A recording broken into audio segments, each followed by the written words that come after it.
सभी को राम राम। आपका मेरे एक और नए व्लॉग में स्वागत है। दिन की शुरुआत सुबह सुबह घर की छत से ठंडी हवाओं के साथ होती है। उसके बाद मैं नीचे आया, किचन से रोटी उठाई और सुबह सुबह डॉग को उसका ब्रेकफास्ट करवाने का निर्णय लिया। सबसे पहले गेट खोल के देखा तो 3 डॉग सुबह सुबह ब्रेकफास्ट के लिए मेरा इंतजार कर रहे थे। फिर तीनों को उनके हिस्से की अलग अलग करके रोटी खिलाई। तत्पश्चात नंदी महाराज भी आ चुके थे। फिर नंदी महाराज की रोटी लेके आके उसको भी सुबह सुबह का उनका ब्रेकफास्ट करवाया और वापिस से घर के अंदर आया। फिर सुबह सुबह आज नाश्ते में फल खाकर चाय की चुस्कियाँ पिताजी के साथ ली। पिता पुत्र ने चाय पे कुछ बात चर्चा की। उसके बाद अंदर गया तो पुत्री उठ चुकी थी। फिर कुछ हसीन लम्हे सुबह सुबह के पुत्री के साथ व्यतीत किए। पुत्री ने और मैंने अच्छे से एंजॉय किया। फिर समय हो चुका था 7 बजे का। मैंने दुकान की चाबी उठाई और दुकान खोलने का निर्णय लिया। फिर चाबी लेकर मैं बाहर आया। सबसे पहले मैंने कांच पे लगे ताले को खोला, न्यूज़पेपर को उठाया, फिर कांच को स्लाइड करके दुकान के अंदर प्रवेश किया। उसके बाद नियमित रूप से रोज़ की तरह सबसे पहले दुकान में साफ़ सफाई के कार्य में सबसे पहले मैंने दुकान के काउंटर को साफ़ करने का निर्णय लिया। फिर मैंने कपड़ा उठाया और दुकान के काउंटर पर रखी एक एक चीज़ को धीरे धीरे से हटाता गया और फिर उसको अच्छे से एक एक चीज़ को अच्छे से साफ़ करता गया। सबसे पहले मैंने बैंडेड के डिब्बे को साफ़ किया, उसकी जगह को साफ़ किया। उसके बाद आता है कोफ सील्स की बारी। पहले कोफ सील्स के डब्बे को साफ़ किया, उसके बाद गैसो फास्ट के डब्बे को साफ़ किया और अच्छे से पूरे काउंटर को साफ़ किया।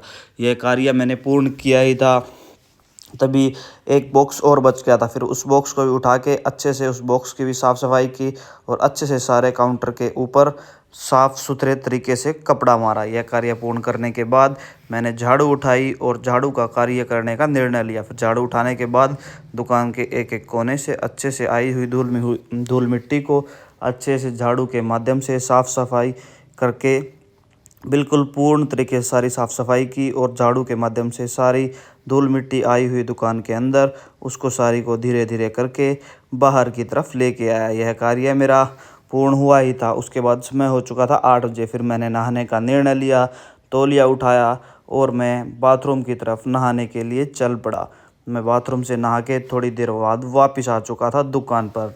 जैसे ही मैं दुकान पर वापस आया तो सुबह सुबह कस्टमर मेरा वेट कर रहा था। फिर उस कस्टमर को मैंने उसकी आवश्यकता अनुसार दवाइयाँ दी और उन दवाइयों के जितने पैसे मेरे बनते थे वो पैसे मैंने कस्टमर से लिए। सारी दवाइयाँ कस्टमर को देने के बाद कस्टमर अपनी दवाइयाँ लेकर चला गया। तभी थोड़ी देर बाद एक और कस्टमर दवाई पर दुकान पर आ चुका था। उसको अपनी बकरी के लिए सुबह सुबह डॉक्टर की बताई गई प्रिस्क्रिप्शन के अनुसार दवाइयाँ चाहिए थी। फिर मैंने प्रिस्क्रिप्शन को पढ़ा, फिर दुकान से उसकी बकरी की लिखी हुई दवाई डॉक्टर के द्वारा जो लिखी गई थी वो लेके आया और उस कस्टमर से पूछा कि आपको कितनी दवाई चाहिए। तो उन्होंने बताया सिर्फ उनको 2 बोलस चाहिए। फिर मैंने उनको 2 बोलस दी और उनके पैसे बताए और उनसे पैसे लिए और उनकी बोलस उनको दी। फिर कस्टमर अपनी दवाई लेकर अपने घर की तरफ प्रस्थान कर चुका था। फिर समय हो चुका था दुकान पर पूजा करने का। फिर उसके बाद मैंने दुकान पर पूजा की, सभी भगवानों से सभी आदमियों की सुख की कामना की। फिर थोड़ी देर बाद विपिन जी और साहिल जी दुकान पर आ चुके थे। साहिल जी सुबह सुबह अपने पुण्य चरणों के साथ दुकान पर पहुंच चुके थे। फिर उसके बाद उन्होंने आते ही सबसे पहले फ्रिज खोला और अपना सुबह का ब्रेकफास्ट ड्यू के माध्यम से किया। ये है हमारे साहिल का ध्यान जी। फिर उसके बाद थोड़ी ही देर बाद एक आंटी जी दुकान पर आ चुकी थी। उनकी आवश्यकता अनुसार दवाइयाँ मैंने आंटी जी को दी। फिर उसके बाद समय हो चुका था दोपहर 12 बजे का। दोपहर 12 बजे मैंने अपना खाना खाने का निर्णय लिया। साथ ही में रोज़ की तरह दूसरा फ़ोन उठाकर अजीत राहड़ का ब्लॉग प्ले किया। फिर इस ब्लॉग के साथ मैंने अपने खाने का एंजॉय लिया। मैंने अच्छे से व्लॉग देखा और खाना खाया। इसके बाद समय हो चुका था दोपहर 3 बजे का। वाईफाई के टेक्नीशियन दुकान पर आ चुके थे लेकिन वो आज भी नहीं चला। फिर उसके बाद 4 बजे श्रीमती द्वारा मेरे को मैंगो शेक का सेवन करने के लिए दिया गया। फिर मैंने मैंगो शेक का एंजॉय किया। थोड़ी देर बाद यश जी दुकान पर आ चुके थे। समय हो चुका था शाम को 5 बजे। फिर एक कस्टमर दुकान पर आया जिसकी आँख में बहुत ज़्यादा प्रॉब्लम थी और वो डॉक्टर को दिखा के आया था, यानी हमारे गांव के सिविल हॉस्पिटल की उसके पास प्रिस्क्रिप्शन थी।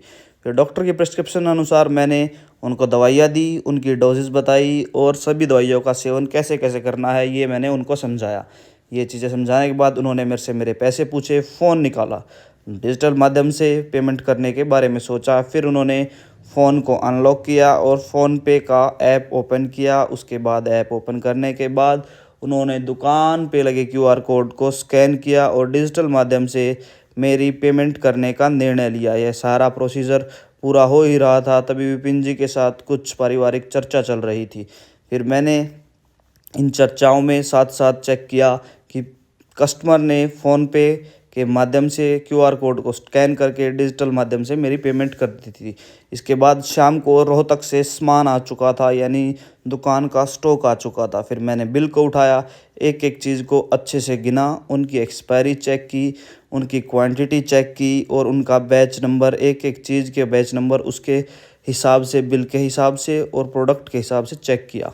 ये कार्य पूर्ण ही किया था। फिर मैंने धीरे धीरे करके सामान को उसके रैक में लगाना शुरू किया। धीरे धीरे करके मैं दुकान में बने रैक में जिस सामान का जो स्थान था उसको मैंने उस कार्य को पूर्ण किया। तब तक समय हो चुका था 9 बजे। बाइक सर्विस सेंटर पर खड़ी थी, तो फिर मैं वहाँ से प्रस्थान किया सर्विस सेंटर की तरफ। मैंने देखा बाइक का कार्य लगभग पूर्ण हो चुका था, थोड़ा बहुत कार्य बाकी है। फिर उसके बाद बाइक का काम हो चुका था। फिर मैंने बाइक की टेस्ट ड्राइव ली और घर की तरफ पहुँचा। दोस्तों, अगर व्लॉग अच्छा लगे तो प्लीज़ व्लॉग को लाइक करें, पेज को फॉलो करें और यूट्यूब चैनल को सब्सक्राइब करें। फिर मिलते हैं आपके साथ एक और नए व्लॉग में। हम आशा करते हैं आप हमारे साथ जुड़े रहेंगे एक और नए व्लॉग के लिए। फिर मिलते हैं, धन्यवाद। तब तक के लिए इस व्लॉग पर लगाते हैं विराम।